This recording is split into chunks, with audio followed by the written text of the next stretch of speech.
Next in the sequence, we have types of overlapping and nature of covalent bond. तो types of overlapping के हिसाब से दो type के बॉन्ड हमारे पास होते हैं, sigma bond and pi bond. अब जो सिग्मा बॉन्ड है, this is formed by head on और एक्सियल और एंड टू एंड ओवरलैप. ठीक है, ये टर्म्स तो आपको लर्न करनी है.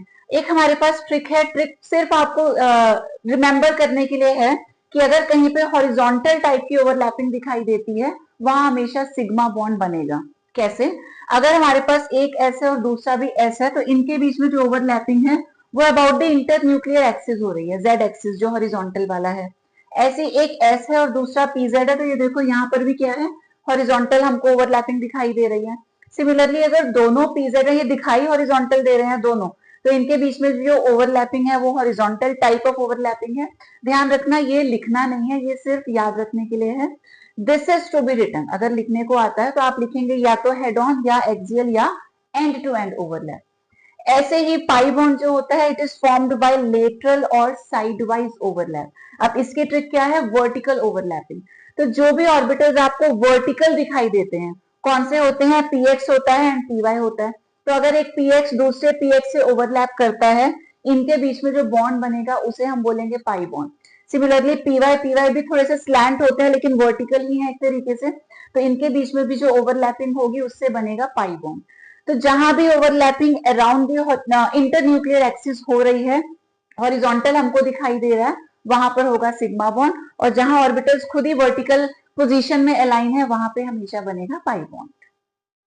अब हम डिस्कस करेंगे कुछ important points related to sigma and pi bonds. तो अगर कहीं आपको सिंगल बॉन्ड दिखाई दे, वो हमेशा सिग्मा होगा. अगर कहीं डबल बॉन्ड है तो एक सिग्मा एक पाई होगा. और ट्रिपल बॉन्ड के केस में there will be one sigma and two pi. तो याद क्या रखना है? Sigma bond is always one in number. Bond single हो, डबल हो या ट्रिपल हो, सिग्मा हमेशा एक होगा. बाकी जितने भी बचेंगे वो सब हो जाएंगे पाई बॉन्ड्स. इसके बाद to calculate the number of sigma and pi bonds, कई बार आपसे पूछा जाता है, कोई एक मॉलिक्यूल दे दिया जाता है and you are asked to find यहाँ कितने सिग्मा है और कितने पाई बॉन्ड्स हैं. इन सच अ केस आप सबसे पहले गिवन मॉलिक्यूल का ओपन स्ट्रक्चर ड्रॉ कर लेना. कई बार क्या होता है, डायरेक्टली देख करके हम लोग कंफ्यूज हो जाते हैं. तो अगर आपको अच्छे से प्रैक्टिस है तब तो ठीक है, अदरवाइज आप मॉलिक्यूल का ओपन स्ट्रक्चर ड्रॉ कर लो. लाइक ये फर्स्ट कार्बन के पास 3 हाइड्रोजन है, फिर सिंगल बॉन्ड है. नेक्स्ट कार्बन के पास 1 हाइड्रोजन है, फिर आ गया डबल बॉन्ड, देन कार्बन है, इसके पास 2 हाइड्रोजन है. अभी अभी हमने पढ़ा सिग्मा बॉन्ड हमेशा जो है, सिंगल जो है हमेशा सिग्मा होता है. तो ये सारे सिंगल हैं, ये हो गए सिग्मा दिस वे. और डबल के केस में एक सिग्मा होगा और एक पाई होगा. Now we can easily calculate. तो कितने सिग्मा है कितने पाई है, हमको हमारा आंसर मिल जाएगा. उसके अलावा एक और चीज पूछी जाती है कि out of sigma and pi bonds कौन से बॉन्ड स्ट्रॉन्ग होते हैं और क्यों. तो you need to remember sigma bonds are stronger in comparison to pi bonds. अब देखने में हमको कुछ और लगता है लेकिन रियलिटी कुछ और है. जैसे सिग्मा बॉन्ड अभी हमने पढ़ा, माइंड में क्या रखना है, जहां भी हॉरिजॉन्टल ओवरलैपिंग दिखाई देगी वो होगा सिग्मा बॉन्ड. तो ये देखो पीजेड पीजेड के बीच में ये हो गई ओवरलैपिंग, तो इनके बीच में बॉन्ड बना सिग्मा. और ऐसे ही हमारे पास पीएक्स और पीएक्स है, ओवरलैपिंग यहाँ भी होगी, दो जगह पर दिखाई दे रही है, above and below the plane. तो इनके बीच में क्योंकि ये वर्टिकल काइंड ऑफ ओवरलैप दिखाई दे रहा है, तो यहाँ पर बनेगा पाई बॉन्ड. अब हमें क्या लगता है, सिग्मा बॉन्ड के केस में एक जगह पे ओवरलैपिंग है, पाई बॉन्ड के केस में तो दो जगह हो रही है, तो pi bond must be stronger. But no, 3D structure जो इनका ड्रॉ होता है, हम लोग उतना अच्छे से यहाँ तो ड्रॉ नहीं कर सकते ना, समझ सकते हैं, but you need to understand. जब एक्चुअली मॉलिक्यूल का जो 3D स्ट्रक्चर होता है, वहां पे जब ये हॉरिजॉन्टल ओवरलैप होता है, यानी कि जब सिग्मा बॉन्ड बनता है ओवरलैपिंग से, तो यहाँ पे जो ओवरलैपिंग वाला एरिया है वो ज्यादा है in comparison to pi bond.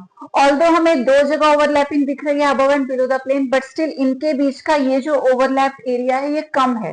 ठीक है, तो पाई बॉन्ड के केस में जो ओवरलैप एरिया है वो ज्यादा है.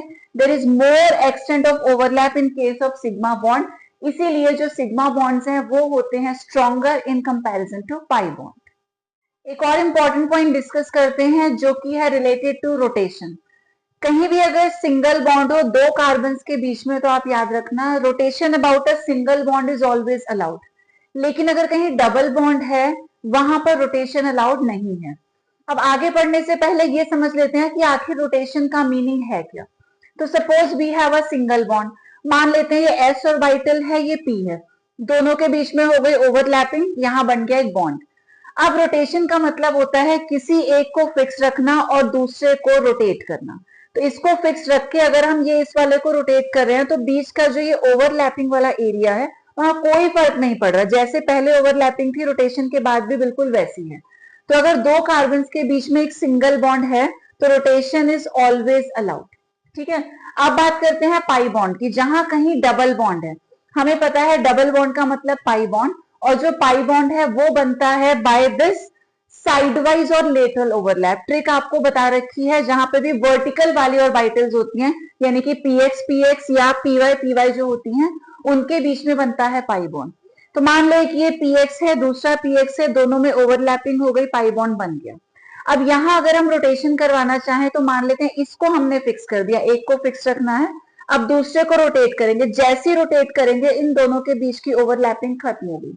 ओवरलैपिंग ब्रेक होने का मतलब बॉन्ड ब्रेक हो गया। तो जहां कहीं डबल बॉन्ड है यानी कि पाई बॉन्ड है वहां पे रोटेशन इज नॉट अलाउड, लेकिन अगर सिंगल यानी कि सिग्मा बॉन्ड है वहां रोटेशन अलाउड है। तो यही पॉइंट लिखा हुआ है, rotation about carbon carbon double bond is restricted और हिंडर्ड, क्योंकि बॉन्ड ब्रेक हो जाता है। On the other hand in case of a single bond rotation is possible, तो सिंगल बॉन्ड के केस में रोटेशन अलाउ होती है।